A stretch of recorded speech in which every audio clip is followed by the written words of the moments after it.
Friends, हमारे channel philosophy talks में आपका स्वागत है। आज हम जानेंगे कि निष्काम कर्म ही कर्म योग है। इसका पार्ट 1 हम अपने पिछले वीडियो में डाल चुके हैं। यह इसका पार्ट 2 है। तो आइए जानते हैं इसके पार्ट 2 में क्या है। निष्काम कर्म का अर्थ है विभिन्न विद्वानों ने विभिन्न प्रकार से लगाया है। उदाहरणार्थ स्त्री, पुत्र, धन आदि के लिए यज्ञ, दान, तप आदि करना काम्य कर्म है। अतः काम्य कर्म का त्याग ही कर्म का त्याग है।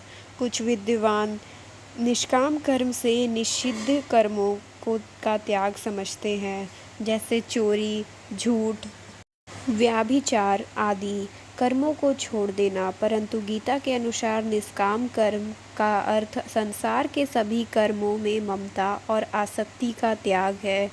अतः निष्काम कर्म नैष्कर्म्य नहीं, कर्मों को त्याग नहीं किया जाता, बल्कि कर्म फल का त्याग किया जाता।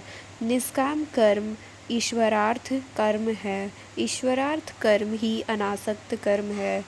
ऐसा पुरुष कर्म करता हुआ भी पाप में लिप्त नहीं होता।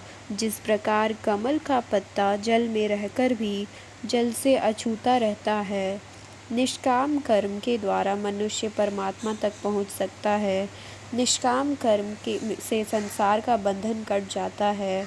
मनुष्य जन्म और मरण के चक्र को पार करके परमात्मा में मिल जाता है। निष्काम कर्म का आचरण ही स्वकर्म है। स्वकर्म ही स्वधर्म है। इस स्वकर्म या स्वधर्म के आचरण से सिद्धि की प्राप्ति होती है। गीता कर्तव्य के लिए की शिक्षा देती है। स्वकर्म ही स्वधर्म है। निष्काम कर्म की शिक्षा गीता की देन है। मनुष्य को कर्तव्य के लिए ही कर्म करना चाहिए। तो यह था कर्म योग के बारे में। इसके आगे हम ज्ञान योग के बारे में अगले वीडियो में जानेंगे। अगर आपको हमारा यह वीडियो अच्छा लगा हो तो हमारे चैनल को सब्सक्राइब करना ना भूलें। धन्यवाद।